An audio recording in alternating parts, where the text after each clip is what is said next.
Bonjour, mon nom est Nicolas Duvernois. Je suis le président fondateur derrière les compagnies Pure Vodka et Romeo's Gin. J'ai eu cette folle idée de me lancer en affaires il y a un peu plus de 10 ans et aujourd'hui, on se réveille, on est le plus important producteur de spiritueux indépendant au Canada. J'ai découvert l'entrepreneuriat à l'université. Moi, j'ai fait sciences politiques, qui n'a aucun rapport avec l'entrepreneuriat, mais c'est en lisant une histoire entrepreneuriale que j'ai réalisé qu'avec une toute petite idée, on pouvait vraiment bâtir un empire, puis ça m'a beaucoup excité. Donc, c'est là où je me suis dit, oh my God, je vais devenir entrepreneur. Moi, c'est mon père qui m'a donné le meilleur conseil à vie, c'est d'être curieux. Regarder partout, écouter tout, lire tout. On ne sait jamais quand est-ce qu'on va tomber sur l'article, le mot, l'inspiration qui va nous donner l'idée du siècle. Donc, la curiosité, je crois que c'est vraiment un avantage en affaires. Premièrement, pour tout entrepreneur qui se lance en affaires, je crois qu'il faut vraiment être passionné par ce qu'on fait parce que ça va être très compliqué comme chemin. Mais c'est sûr qu'il faut toujours rester ouvert, bien connaître son industrie, mais rester ouvert à ce qui se fait ailleurs parce que des fois, les meilleures idées sont faites dans d'autres industries. Mais je crois qu'en tant qu'entrepreneur, quand on commence à avoir un certain succès, je crois qu'on a une responsabilité de faire en sorte que d'autres personnes connaissent aussi un succès. Je crois vraiment que la réussite, elle est bicéphale. Il y a deux côtés de la réussite.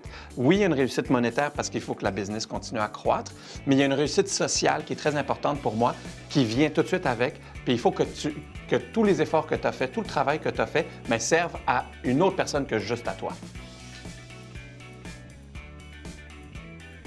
Oui, je suis un entrepreneur, mais j'aime beaucoup les entrepreneurs. Et que ce soit dans mon application avec Dans l'œil du dragon, que ce soit avec le mouvement Adopting, que ce soit avec les conférences que je fais, j'essaie toujours de montrer un côté plus humain de l'entrepreneuriat, un côté plus réaliste de l'entrepreneuriat pour aider toute personne qui veut se lancer en affaires à avoir un peu d'inspiration puis à vraiment faire le grand saut et décider de devenir un entrepreneur. C'est sûr qu'avec toutes mes implications, mes journées sont assez complexes, mais il n'y a jamais une journée. Ce que j'aime de ma vie, c'est qu'il n'y a jamais une journée qui se ressemble. Des fois, je suis en tournage, comme ici. Des fois, je suis dans le bureau avec des meetings très importants. C'est sûr que tous les lundis, j'essaie de rien avoir parce qu'on a des réunions de comité. Mais c'est sûr que quand tu es un entrepreneur, tu es aussi un peu le visage de ton entreprise. Et donc, il y a beaucoup de personnes qui veulent te parler. Alors, il faut que tu choisisses. J'ai dû apprendre à dire non beaucoup, mais je suis quelqu'un de passionné, donc j'en prends beaucoup parce que j'aime vraiment ce que je fais. J'ai jamais eu l'idée d'abandonner, même dans les moments les plus complexes, les plus dark de mon parcours. Je savais que c'était pas une option. Je me suis même pas mis ça comme option, donc j'ai jamais eu le goût d'abandonner parce que j'avançais aussi. Tu sais, il faut quand même être assez intelligent, je sais pas si c'est intelligent, mais assez ouvert d'esprit pour se regarder dans le miroir puis voir si on fait du surplace ou si on avance. Mais vu que j'avançais, j'ai jamais eu l'idée d'abandonner. Mais quand je regarde tout mon parcours, autant à l'école que dans ma vie professionnelle ou ma vie entrepreneuriale, il y a beaucoup plus d'échecs que de réussites. Quand on voit les entrepreneurs à la télé ou dans une revue, on pense que la vie n'est qu'une question de réussite, mais ma première expérience en affaires a été vraiment catastrophique. J'ai ouvert un restaurant que je ne suis même pas resté 3 semaines tellement ça a été catastrophique. À l'école, je n'étais pas très bon, donc je n'ai pas été accepté à l'université dans ce que je voulais étudier. Mes jobs, quand j'étais jeune, j'ai toujours été renvoyé parce qu'il fallait faire une chose, mais je faisais l'inverse. Donc, finalement, c'est à force de persévérance, puis quand tu trouves ta passion, que le succès apparaît tout d'un coup parce que là, tu es vraiment passionné, puis tu y vas, comme on dit, all-in dans ton rêve.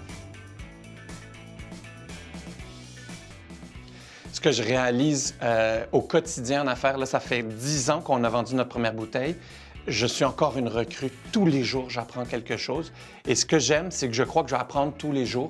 Donc, il n'y a jamais une finalité. Tu n'as jamais tout connu, tu n'as jamais tout vécu. Donc, c'est ce que j'aime dans l'entrepreneuriat, c'est qu'on apprend littéralement tous les jours. Moi, j'ai réalisé que le talent n'était pas suffisant quand j'étais en sport-études. J'ai fait basketball en sport-études et c'était un très haut niveau de basket. Et dans mon équipe, tout le monde avait du talent, mais ceux qui ont percé, qui ont réussi, même il y en a quelques-uns qui ont fini dans la NBA, c'est vraiment ceux qui avaient la plus belle éthique de travail. Moi, j'étais talentueux. Je ne savais même pas que ça existait une éthique de travail. Je jouais au basket juste pour jouer au basket. Et quand je me suis lancé en affaires, puis j'ai réalisé que mon rêve de basket était mort, littéralement, je me suis dit, cette fois-ci, je ne sais pas s'il y a un talent quelconque en affaires, mais je sais qu'avec beaucoup de travail, avec une excellente éthique de travail, on peut vraiment atteindre les plus hauts sommets. Donc, c'est comme ça que je travaille aujourd'hui. C'est pour ça que je travaille très fort et de très longues heures, parce que je crois énormément au travail. Tout le monde veut le succès, mais c'est avec le travail qu'on atteint le succès. Mais je vous dirais que j'ai jamais eu de mentor ou de personnes qui m'ont aidé à me lancer en affaires. Je l'ai fait seul avec ma femme, Caroline. Ce qui m'inspire au quotidien, c'est pas nécessairement des entrepreneurs, c'est des personnes qui atteignent leurs rêves. Parce qu'on pense toujours que, qu'on veut toujours atteindre le succès.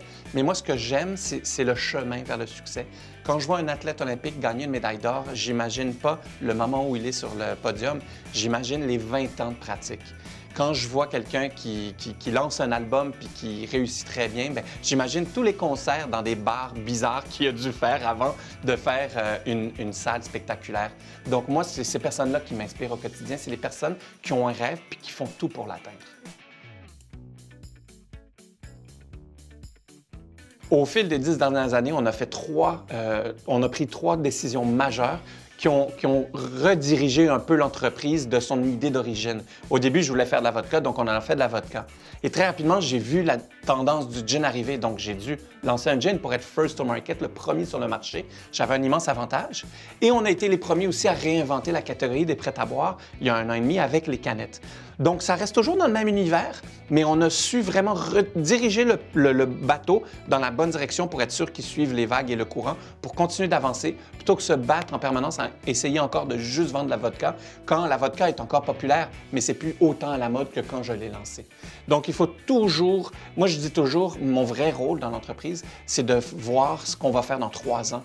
Et j'ai des gestionnaires qui travaillent pour aujourd'hui. Donc, tu sais, c'est vraiment un travail d'équipe. Et c'est sûr qu'aujourd'hui, on vit sur notre téléphone, on vit dans un monde ultra technologique. Si on n'a pas un site web, mais non seulement un site web, mais un beau site web, si on n'est pas très facilement retrouvable, si on n'a pas un .com, comme je dis tout le temps, parce qu'il y a tous des points de tout, bien, je trouve que on part avec un pas de recul parce que c'est tellement important aujourd'hui d'être facilement accessible. Le client, il y a 1 seconde pour te trouver sur Internet, sinon il arrête la recherche. Donc, c'est très important pour moi, tout le côté technologie, surtout pour une vieille industrie. Moi, je vends de l'alcool. Ça fait 600 ans, 1000 ans que ça existe. Donc, ouais, on est très numérique dans l'entreprise. C'est sûr que très rapidement, j'ai réalisé la technologie avance très vite. Et il y a 10 ans qu'on a vendu notre première bouteille, c'était aussi le début de Facebook. Aujourd'hui, on se réveille, c'est devenu un monstre. Il y a d'autres plateformes sociales, il y a d'autres réseaux où on peut vraiment faire notre publicité. Et on a décidé il y a 3 ans de devenir une entreprise entièrement numérique, entièrement digitale. Donc, toutes nos campagnes publicitaires, toute notre discussion avec notre client se passe maintenant sur Internet parce que c'est la manière la plus facile de pouvoir avoir un accès direct à notre consommateur. Mais aujourd'hui, c'est une obligation d'être en ligne. Quand j'entends des personnes qui disent « Ah, je vais faire mon site web plus tard », non, ton site web, c'est ta vitrine. Ton site web, c'est ton magasin. C'est comme un magasin dans une rue. Comment tu veux vendre un jean si tu n'as pas de magasin, si tu as besoin d'un magasin? Comment tu veux vendre quelque chose si personne ne sait t'es qui, si personne ne sait t'es quoi? Et aujourd'hui, dans l'univers du web, le site web, s'il est bien fait, et maintenant, il y a des plateformes comme celle de GoDaddy où on peut faire un site web gratuitement et très facilement, mais s'il est beau, c'est ton ambassadeur. Les personnes vont être influencés à te choisir parce qu'ils vont voir que tu mets beaucoup d'amour sur ton site web. Donc, ils se disent, c'est sûr que ces produits doivent être corrects. S'il met autant d'amour sur ça, il doit mettre de l'amour sur la production de son produit.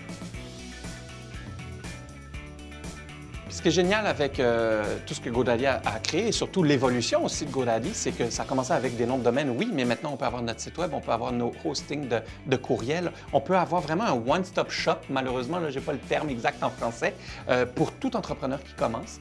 Et puis c'est tellement important d'avoir un site web, une adresse email qui finit pas par un truc bizarre, mais qui finit vraiment par le nom de ton entreprise. Tout ça à un seul endroit et avec une seule personne qui peut t'aider si tu appelles. Moi, je trouve que c'est génial. C'est comme un tout inclus. Voilà.